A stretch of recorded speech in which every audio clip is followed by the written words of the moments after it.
Muy buenas de nuevo.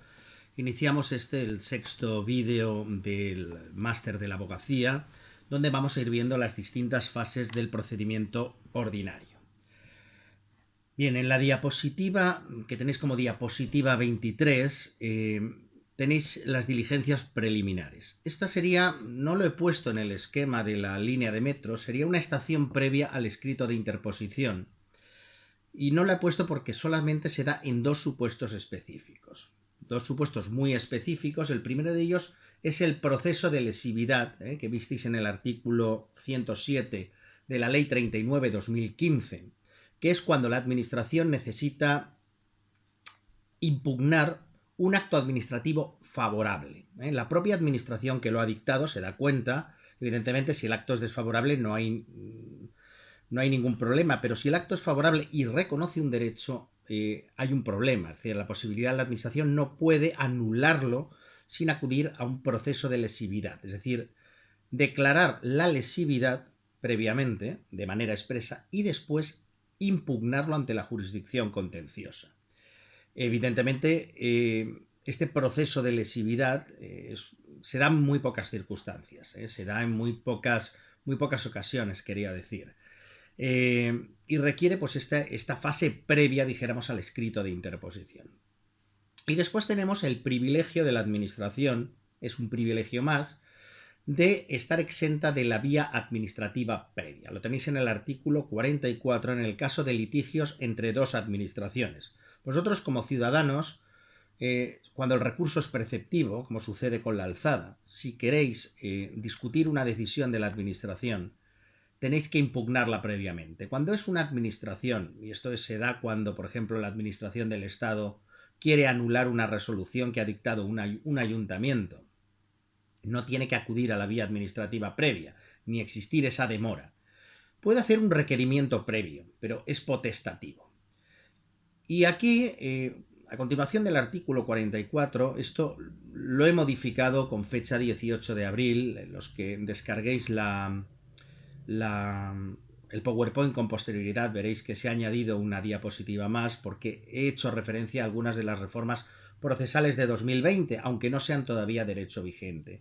Está este artículo 44 bis que ya comenté en un vídeo anterior sobre la extensión de la limitación de los escritos procesales. Vuelvo a decir, artículo que es muy posible que vaya, aunque no sé si en las mismas condiciones en las que se encuentra redactada la propuesta.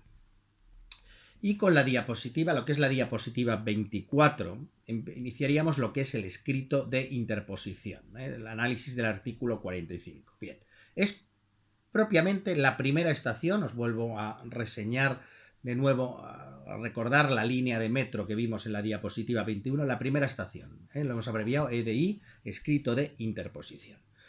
Y es simplemente, aquí no os debéis complicar la existencia, un escrito, dice el artículo 45.1, un escrito reducido a citar la disposición, el acto que estáis impugnando, y ya está. Aquí no hay que explicar, quiero decir, cuando la propia ley dice un escrito reducido, os lo he puesto en mayúsculas, aquí no hay que contar nada. Ojo, la diferencia es muy grande con el procedimiento abreviado, que ahí sí se inicia por demanda y con todos los requisitos de la demanda. Pero aquí el escrito de interposición es simplemente un escrito reducido, donde lo importante, ahora veremos algunos ejemplos y algunos modelos que tenéis en las diapositivas siguientes, lo importante es cumplir con todos los requisitos, con todos y aportar sobre todo los documentos que exige la ley. 1. El poder de representación, es decir, si actuáis tanto con la representación de abogado o procurador, o si habéis prescindido del procurador, es necesario un apoderamiento. Hay que aportarlo.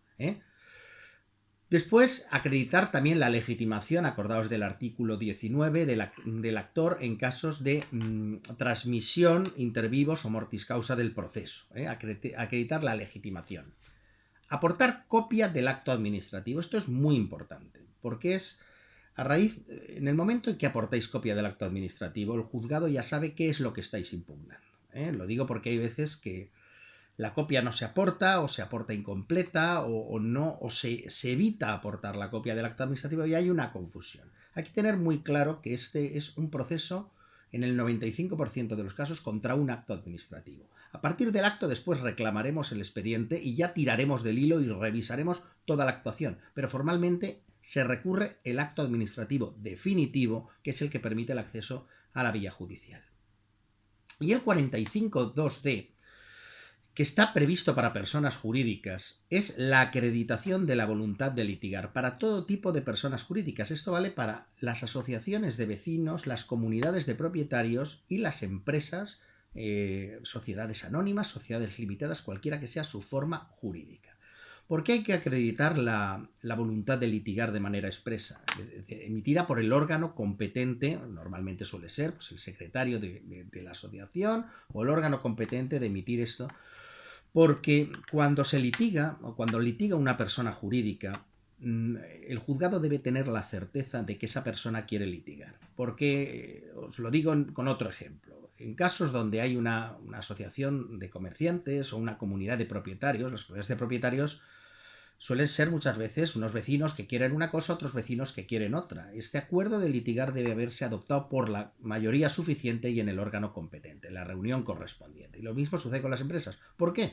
Porque si 2 o 3 vecinos se presentan y dicen que quieren litigar en nombre de la comunidad de vecinos y no acreditan esa voluntad de litigar, la comunidad de vecinos o la asociación correspondiente, esto pasa muchas veces en asociaciones donde existe división o una especie, pues llamémoslo así, de guerra civil interna entre la propia asociación, se podría encontrar con una sentencia que la vinculase cuando no deseaba recurrir. De ahí está expreso. Y pone que peligro porque este es un requisito que se puede cumplir en cualquier momento. Es decir, si no lo aportáis, no pasa nada, el juzgado os requerirá para subsanar, e incluso en fase de conclusiones, en la última de las estaciones. Pero si el pleito llega al momento de dictar sentencia y no está acreditada la voluntad de litigar, el juicio, la sentencia va a declarar la inadmisibilidad del proceso. Es decir, la otra parte normalmente ya se lo advertirá al juez.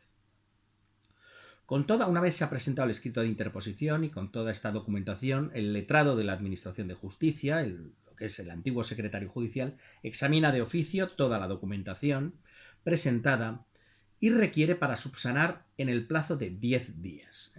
Si en este plazo de 10 días no se subsana, de nuevo, peligro, y os lo he puesto en rojo y con mayúsculas, el peligro de encontraros con una inadmisibilidad.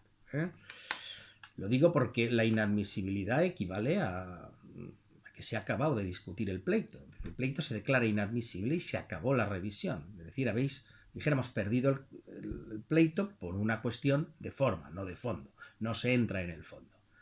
Y hay una referencia que he metido, la he retocado esta diapositiva, en que la reforma procesal de 2020 prevé la eliminación de este plazo de 10 días. Es decir, si usted no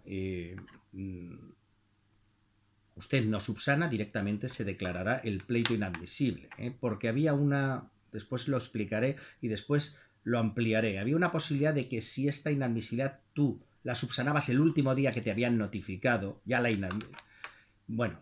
había la posibilidad de subsanar. Esos 10 días, la voluntad es eliminarlos para agilizar el procedimiento. Es decir, a usted le vamos a dar un plazo para presentar todo esto, pero se acabó esto de aumentar con 10 días más de gracia que se daban y con la cual los letrados ya contaban o han contado hasta ahora. Mirad, en la diapositiva 26 tenemos un modelo de escrito de interposición. En este caso está hecho pues, a un juzgado, a la sala, es el encabezamiento. Don tal, procurador de los tribunales, o en el caso de que se prescinda del procurador, el abogado, en representación, que con fecha le ha sido notificada el contenido de tal, y que interpongo recurso contencioso contra la mencionada resolución. Por ahí hay que identificar el acto administrativo y que se interpone recurso contencioso, y lo único que se solicita que se reclame el expediente y que se formalice la demanda, es decir, que se admita el recurso contencioso. Como veis, la redacción es absolutamente breve. No es necesario en esta fase, en esta primera estación, no es necesario estar explicando todo el resto de cuestiones. Para eso ya estará posteriormente la demanda. Cuestión distinta es que estemos en otra línea de metro, que fuera un procedimiento abreviado. En el procedimiento abreviado sí que hay que empezar por demanda. Y cuando se aporten documentos, por favor, un poco de orden. Es decir, normalmente el escrito suele, cuando se dice aporto este acto administrativo, paréntesis, documento número 1. Y después hay que darle una numeración y un orden. Es decir, que el juzgado sepa lo que es los documentos que estáis aportando y pueda controlarlos. La tarea del secretario, por ejemplo, aquí tenéis un esquema que se utiliza para controlar todos y cada uno de los requisitos de admisibilidad por parte del secretario. Vuelvo a decir, ¿qué pasa si se os olvida alguno de los documentos necesarios? Pues no pasa nada, lo importante es que el escrito de interposición, eso sí que es fundamental, entre en plazo. La falta de algún documento, por ejemplo, está en las actuaciones a practicar. Tenéis, por ejemplo, requerir la copia del acto impugnado, formalizar en el caso de demanda de procedimiento abreviado.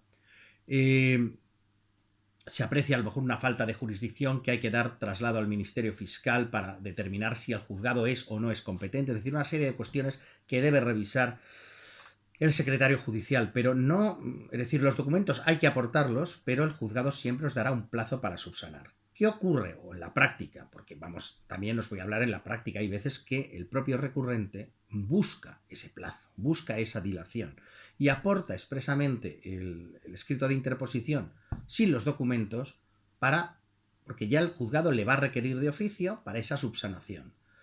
Ojo, porque esto puede que si no se presentan, que es que ese plazo de 10 días se suprima. De momento está y el juzgado requerirá para subsanar, por lo cual no pasa nada.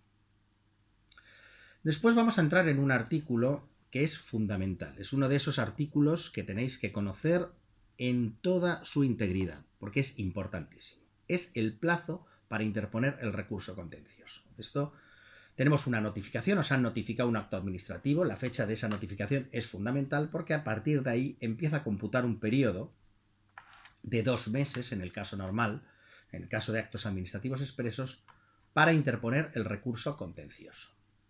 Si leéis el artículo 46.4 hay una referencia distorsionante que también tenemos en la Ley 39/2015. Es que el plazo se empieza a computar desde a partir del día siguiente a la notificación. Olvidaos de esa referencia al día siguiente. Mirad, hoy por ejemplo, cuando estoy grabando, hoy es sábado, imaginaos que os notifican, por ejemplo, el día, a ver, tener un calendario, imaginaos que os notifican, por ejemplo, el lunes, claro, este es un ejemplo porque ahora mismo tenemos todos los plazos suspendidos por el Real Decreto Ley del procedimiento de alarma, pero en condiciones normales que os notifican, por ejemplo, el miércoles 15 de abril. Claro, el cómputo, olvidaos de ese día siguiente. Con esa literalidad, el día siguiente sería el 16 de abril y los 2 meses, 16 de abril, 16 de mayo, 16 de junio. Bueno, pues si interponéis el recurso el 16 de junio es extemporáneo. Los 2 meses son siempre de fecha a fecha. Esto hay hasta jurisprudencia del Supremo que lo ha dicho, siempre de fecha a fecha, regla del artículo 5 del Código Civil, con un artículo complementario que debéis conocer y que está en el 135.5 de la Ley de Enjuiciamiento Civil, que es el plazo de gracia en escritos sometidos a plazo. Esto me gusta explicarlo en la pizarra. En el mismo ejemplo de antes, el recurso que os notifican un acto administrativo el 15 de abril, por ejemplo, tendréis hasta el 15 de mayo, 15 de junio. Pero, sin embargo, si el escrito lo presentáis el 16 de junio, antes de las 15 horas, es plenamente válido. Esto, claro, tenía su sentido cuando los recursos se presentaban en papel, físicamente. En la actualidad, la presentación de recursos se hace telemáticamente, con LexNet. Entonces, esto tenía su sentido cuando los recursos, el plazo, el último día, el 15, por ejemplo, la fecha el 15 de junio, es válida la presentación del recurso hasta las 12 de la noche de ese día. El problema es que los juzgados no están abiertos a las 12 de la noche. Entonces el 135 lo que hizo es, lo primero, quitarle a los juzgados de guardia, que anteriormente tú podías ir al juzgado de guardia y presentar el recurso. Entonces, claro, los juzgados de guardia ejercían, aparte de la función de guardia, ejercían de buzón de recibir los escritos de cualquier otro proceso. No se puede ya presentar nada en el juzgado de guardia, pero sí te habilita a presentarlo hasta las 15 horas del día siguiente. Claro, en la actualidad, telemáticamente y desde vuestra casa, el letrado o el procurador pueden presentar un escrito por LexNet hasta las 23 horas y 59 minutos.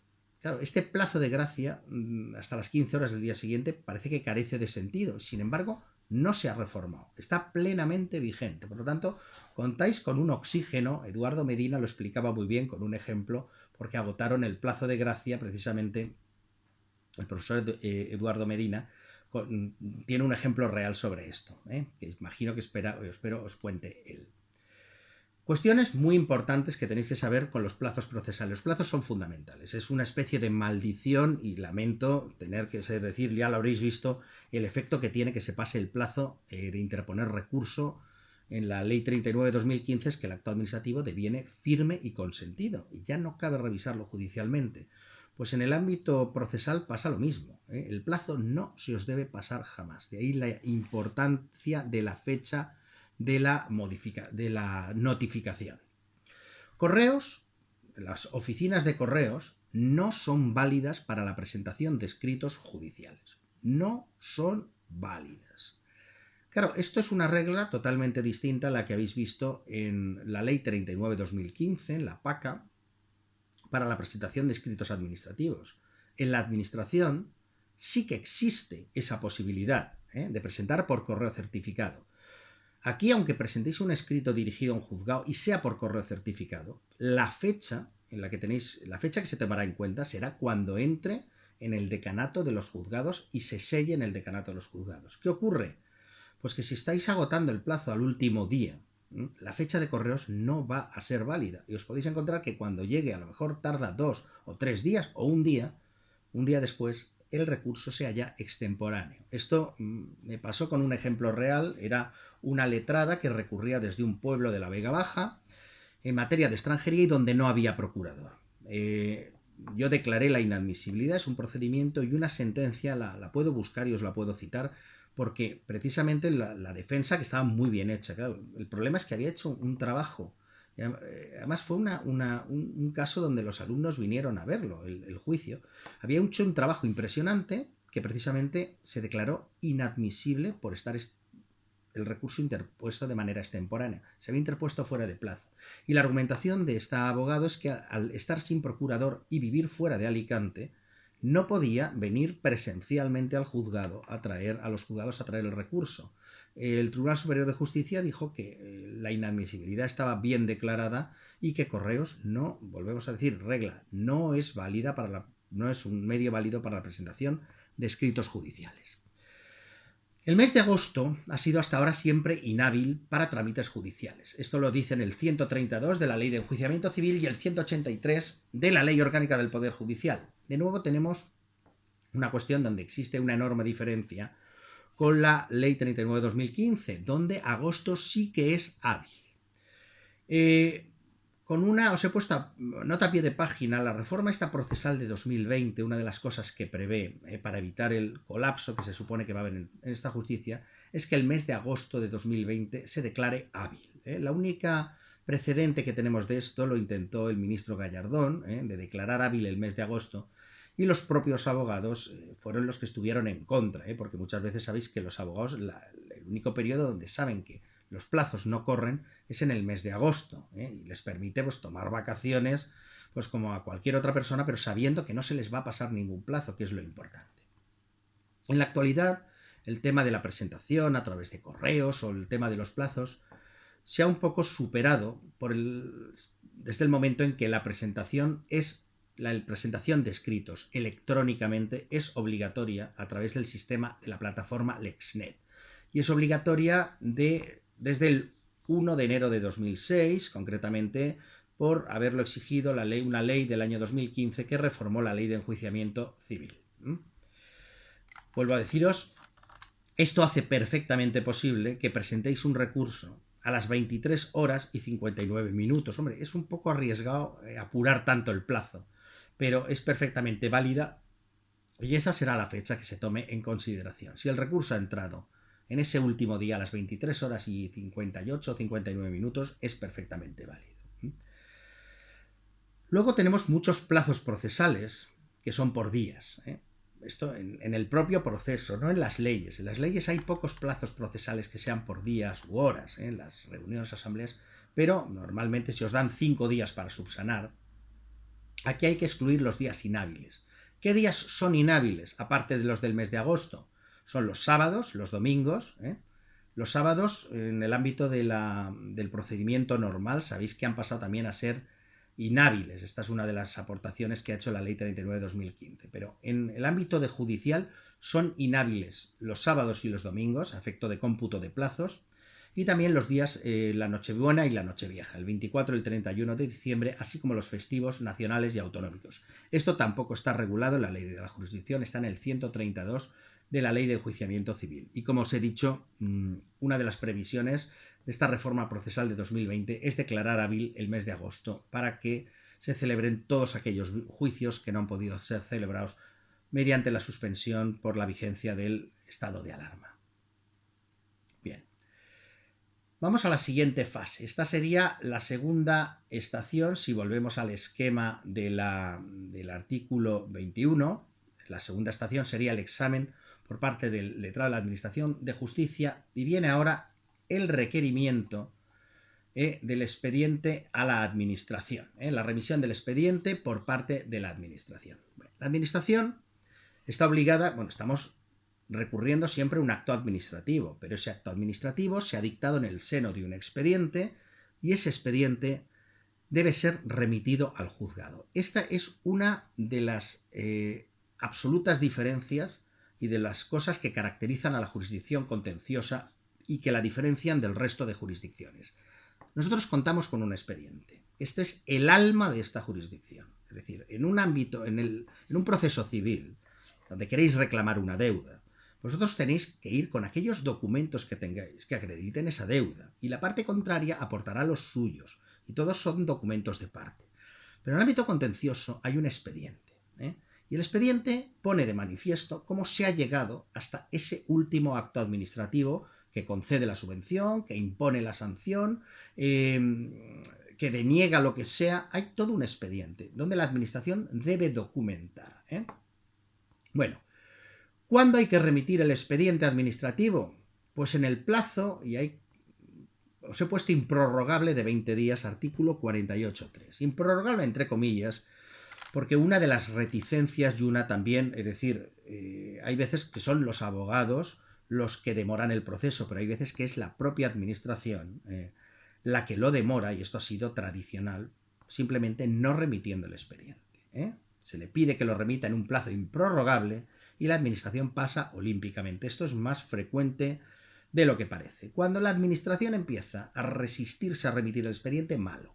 Malo porque ya indica que hay algo ahí que, claro, se ve cuando ha habido algo malo, que cuando se ha hecho algo que está mal hecho, en el expediente se pone muy claramente de manifiesto. Claro, la Administración no puede sustraerse a remitir el expediente ni puede ocultar el expediente. ¿Cómo hay que remitir el expediente? Bueno, esto para los que acabáis trabajando en ayuntamientos o en administraciones públicas, el expediente hay que remitirlo como si fuera un libro, completo, foliado y acompañado de un índice que explique todos y cada uno de los documentos que contiene ese expediente. Os pongo un ejemplo de una sentencia del Tribunal Superior de Justicia de Castilla-La Mancha, de la que fui yo ponente. La podéis buscar en Aranzadi, aunque carece del identificador ECLI, donde la Administración remitía unas auténticas chufas ahí de documentación mezclada, y ya nos terminó siendo molesto porque realmente costaba saber qué era lo que había. No estaban las cosas, no había índice, no había... Es decir, hay que remitirlo primero completo. Esto es muy importante. Completo quiere decir que no voy a quitar aquello que no me conviene. Completo quiere decir... Foliado, ¿por qué? Pues porque el expediente debe tener un número de folio desde el 1 hasta la última página. Es decir, hay un funcionario que se ha encargado de dar numeración a cada una de las páginas. De tal manera que si la Administración sustrae alguna parte del expediente, cambia, caramba, que saltamos de la página tal a la número, quiere decir que aquí algo falta. Foliado y con un índice, como si fuera un libro. ¿Qué problemas prácticos se nos plantean?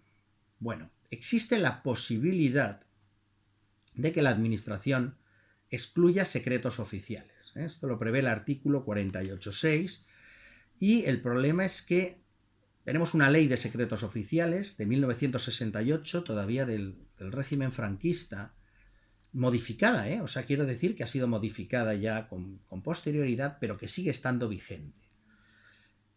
Quiere decir, esto atenta a la plenitud del control judicial. ¿Puede la administración escudarse en el secreto? ¿O el secreto debe conocerlo el juez?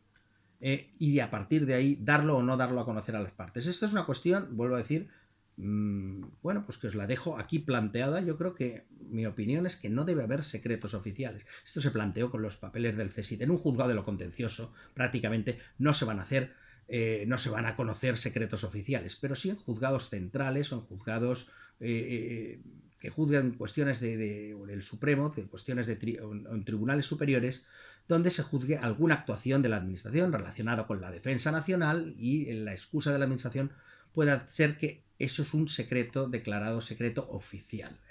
Vuelvo a decir que yo creo que no debe haber, el secreto oficial puede ser efectivamente no convenga que lo conozca la parte, pero sí, no hay ninguna excusa para que el juez pueda tener conocimiento del mismo.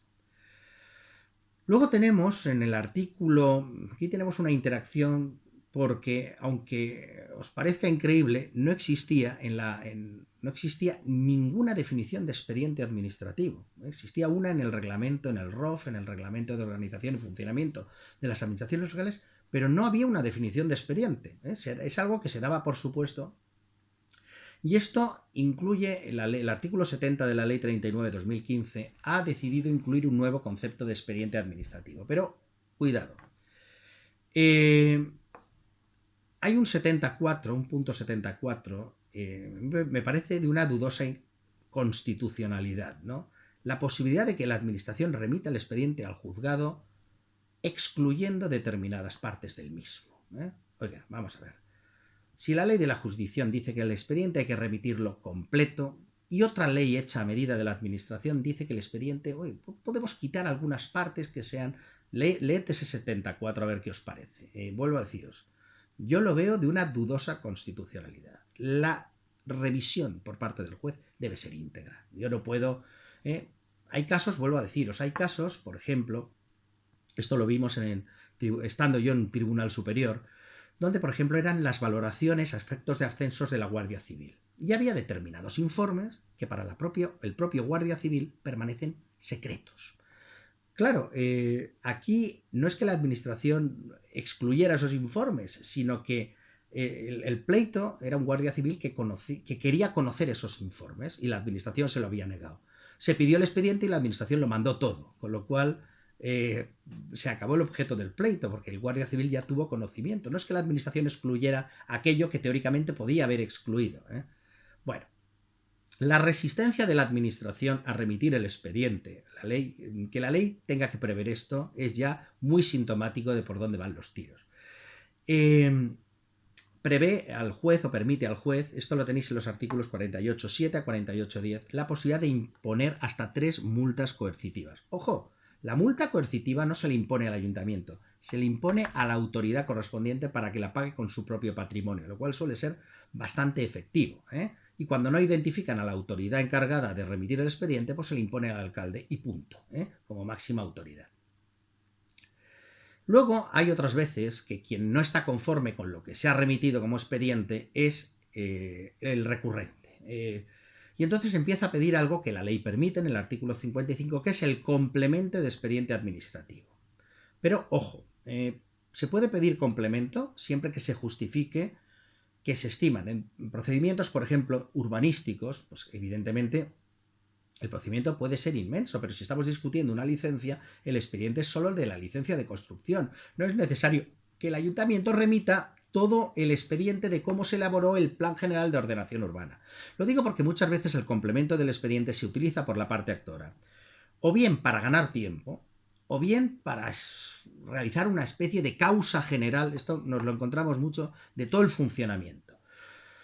Yo, si discuto una oposición, puedo pedir mi expediente, pero no tengo derecho a pedir el expediente de cómo se han evaluado a todo el resto de opositores.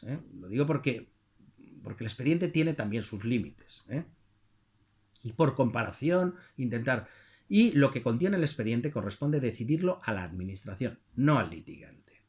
Ya os digo, hay casos extremos y muy raros finalmente, donde la administración no remite el expediente. Esto nos lo hemos encontrado, por ejemplo, hay una sentencia del Tribunal Superior de Justicia de Castilla-La Mancha, dos concretamente, donde la administración en procedimientos sancionadores dijo perfectamente que había perdido el expediente, que lo había perdido, con lo cual la sanción se anuló.